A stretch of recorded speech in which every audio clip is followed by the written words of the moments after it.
Hey, what is going on, guys? Welcome back to another video. So it's Tuesday, which means it's time for our weekly tier list Tuesday. And now that we are in a post-trade deadline world, a lot of teams have beefed up their teams, in particular their forward cores. So we are going to be tier listing every single team's forward core in the NHL, because you saw teams like Tampa Bay go out and get Bjorkstrand and Gord, Florida get Brad Marchand, the Colorado Avalanche get my boy Brock Nelson. So we're going to be going through all 32 teams based on how their forward cores look right now. And as for players dealing with injuries, I'm going to count it as long as it's assumed that they're going to come back, whether it's in the regular season or the playoffs. For example, Matthew Tkachuk, Brad Marchand, they're going to count for Florida, but someone like Jack Hughes or Kirby Dach that have already had season-ending surgery, they're not going to count. It's for this season, assuming that the guys can come back, if that makes sense. Not right now, but like by the end of the season, by the playoffs, what their forward core looks like at full health, but not if you're out for the entire season. Up first, the Anaheim Ducks. It's still kind of bad. It's still definitely in the bottom fifth of the NHL when looking at it. Carlson, Zegras, McTavish, I think that they're all going to grow into a good forward core, especially if they get Beckett Seneca and maybe draft a forward in this year's draft.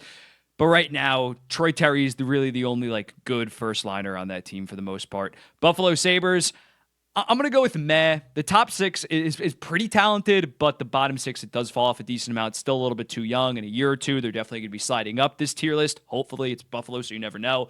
But as of right now, I think it does end up in meh. Calgary, no real star players. They do have some decent depth within. Like their top nine is pretty. It's like three different okay second lines, if that makes sense in a weird way. So like it's pretty meh. I can't quite put them at like league average or slightly above it.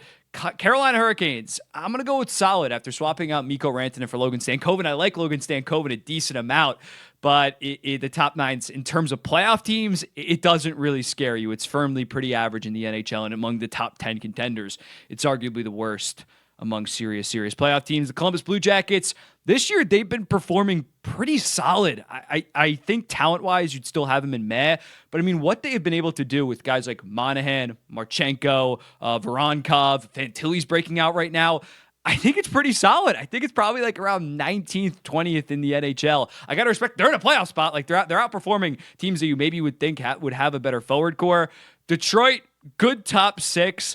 But with guys like JT Comfort, Tarasenko kind of falling off a decent amount, I think I'm going to put them in meh. I really like Larkin, DeBrincat, Raymond, all studs. Marco Kasper has been a really good addition since he's got called up. But yeah, I think I'm going to put him in meh as of right now. But people are going to call me a Detroit hater. Florida, that's easily great after getting Brad Marchand. Even before the Brad Marchand trade, they were probably great. They probably had the best top six in the NHL. You add Brad Marchand, and their third line is going to be what, like Lundell, Luosterainen, and Rodriguez or something. That's insane. That is absolutely nuts.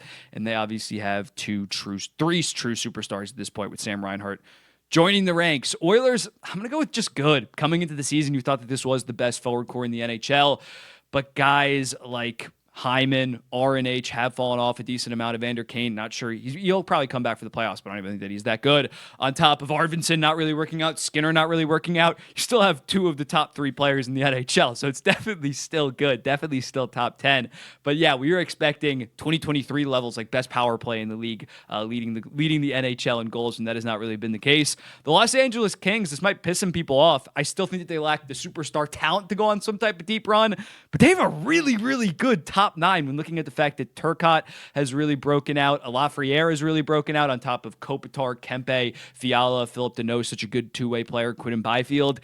They have a sneaky, really good top nine. Again, they needed, I would have loved, even though Rantanen apparently would have signed there, would have loved them to make some kind of splash, but still good. Boston, I think you got to go with bad. If you look at this, it's David Pastrnak and then like a whole lot of nothing. It's bad. It's Zacha, Middlestat, Geeky. Like you could maybe make the argument that Pasta just has been so good the last 3 years and especially the last 2 months that he maybe single-handedly elevates them to meh.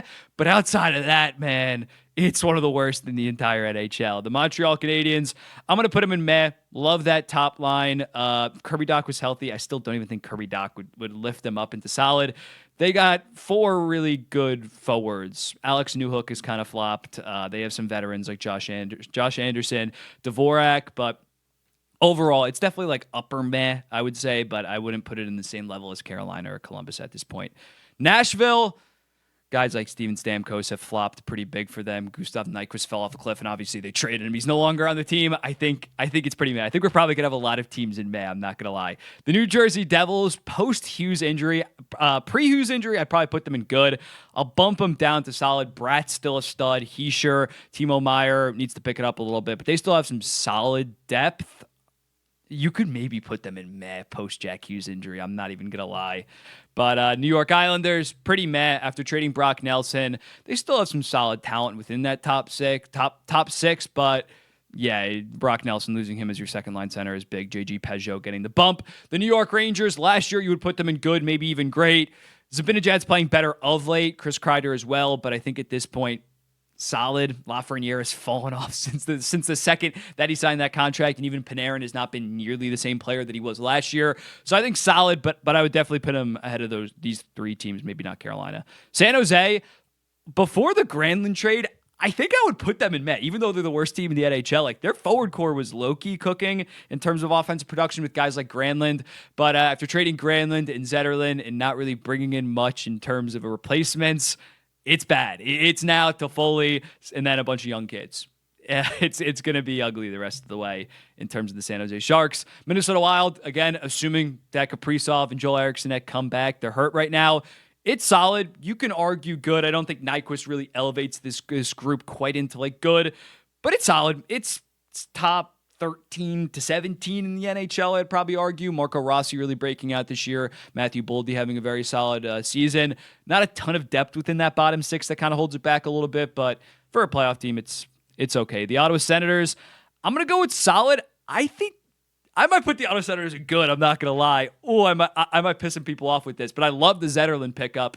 Dylan Cousins, about the same caliber player as Josh Norris, Brady Tkachuk, Stützle, Giroux, Ridley, Gregg, Shane Pinto. I think it's a good forward core. I think it's like top 12. I might get killed for that. That might be my bias showing. For the Philadelphia Flyers, Konechny has really slowed down of late. I think I'm going to still put them in meh. But after trading away Lawton, Frost, Farabee, and then having Kuzmenko for like a solid month, it might be bad, dude. It might be bad. But Mitchkov has been... I might move Philadelphia because I think Philadelphia, as of right now, is the best out of these. I might move them back up. Pittsburgh Penguins, they still have some solid pieces, even though they sold at this year's deadline. They only sold like Anthony Beauvillier. They still have Crosby. Malkin has fallen off a decent amount. Raquel's balling out. Rust is balling out. Don't really have that much depth within the forward core, but I think their top four forwards elevate them above a potential bad. Definitely not within solid. Colorado Avalanche, I think you can say great after this. Now that they're fully healthy, and they add Brock Nelson, they add Charlie Coyle. It's a better fit on that third line. Lehkonen, Natchez, McKinnon, I didn't even mention Jonathan Drouin. It's top five. It's probably a top five forward core. The Seattle Kraken, after selling three pieces, I think you can put them in bad. I'm not going to lie. When looking at this, Jared McCann, I still really like as a first liner, but outside of that, it's pretty bare bones, man, at this point. They have some solid young forward prospects in the pipeline, thankfully, but at this point, it's pretty bad. The St. Louis Blues, probably going to put them in meh, maybe solid. I like Cairo, I like Thomas. Holloway's been a real revelation for this team. Buchnevich has kind of slowed down relative to a couple years ago.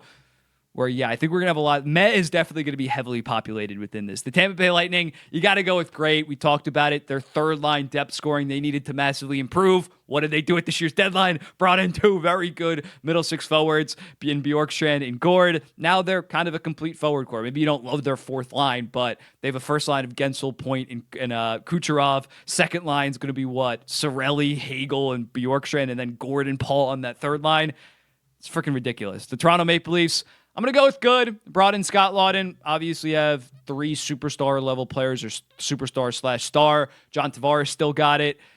Maybe not the most step, but Matthew Nye is really stepping up this year in terms of his development.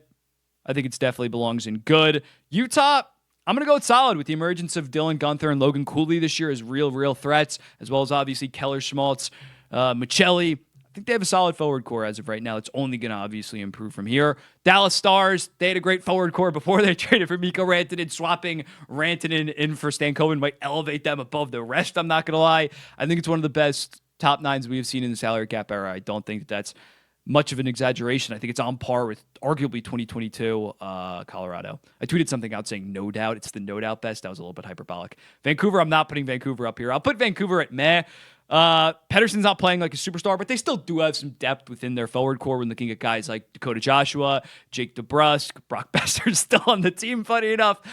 Pia Suter, Phil Pedal. Like, it's a well-balanced top nine, but yeah, now that Pedersen is looking like a second-line center at this point, if that, it definitely falls down. At the start of the season, you probably would have had it in good, maybe even great. The Vegas Golden Knights, I'll have them in good. This year at the deadline, they picked up Saad on a one-year deal, $1.5 million, as well as Riley Smith for a third. Didn't do anything like transformative to really upgrade it into great, but still, they got a three-headed center monster of Eichel, Carlson, and Hurdle, as well as Mark Stone, as well as Riley Smith again. Like, Barbashev is really broken out.